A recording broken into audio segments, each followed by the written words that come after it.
God is the creator and he created you. So you are an extension of God. How you treat yourself is an extension of how you treat God. That's why for me, when I take care of my health and when I become the best version of myself, that's a way of me honoring God. That's a way of me honoring his creation. Because what better way to honor this gift of life than living life to the fullest? What better way to honor your gift of health than taking care of your health and fulfilling your potential? You could pray all day and you could be grateful all day, but at the end of the day, the best way to honor God is through your actions. It's not by saying thank you for my health.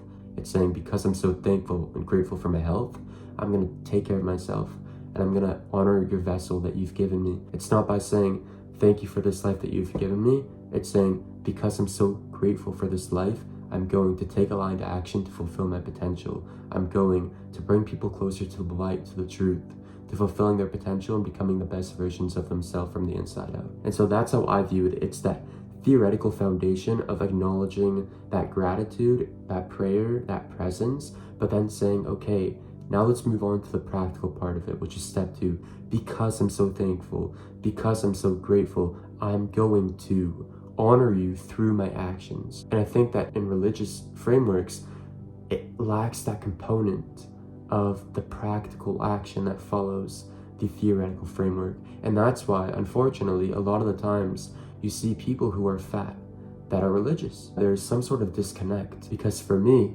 intentional gratitude and honoring God go hand in hand. You cannot honor God through just theoretical stuff. In order to really honor God, you need to honor yourself, because you're an extension of God. You know, at first when I went to the gym, it was to look better, to feel better. But now when I go to the gym, that is my time with God. Some people might hear that and they may not understand. Like, what about you working out is you honoring God? You're not reading scripture, you know, you're not praying.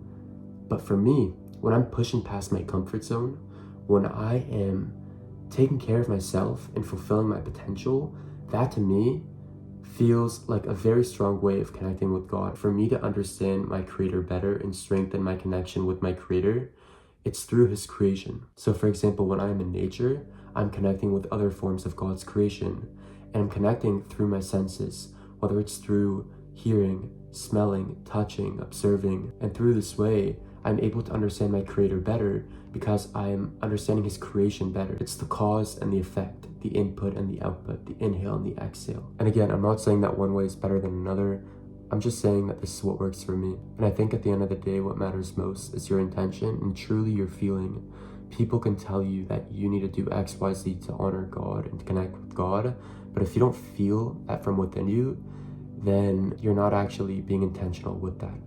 And that's why I think that there can be people who theoretically, you know, are very strong in scripture, who pray all day, but then they're still fat and they're not taking care of themselves and they're self-sabotaging. There's a strong disconnect. So it's like theoretically they're honoring God, but practically they aren't. Whereas for me and how I view my connection with God is that the theoretical framework, which shares a lot of the religious values and ideologies, gives me the knowledge and the tools to then honor God through practical action.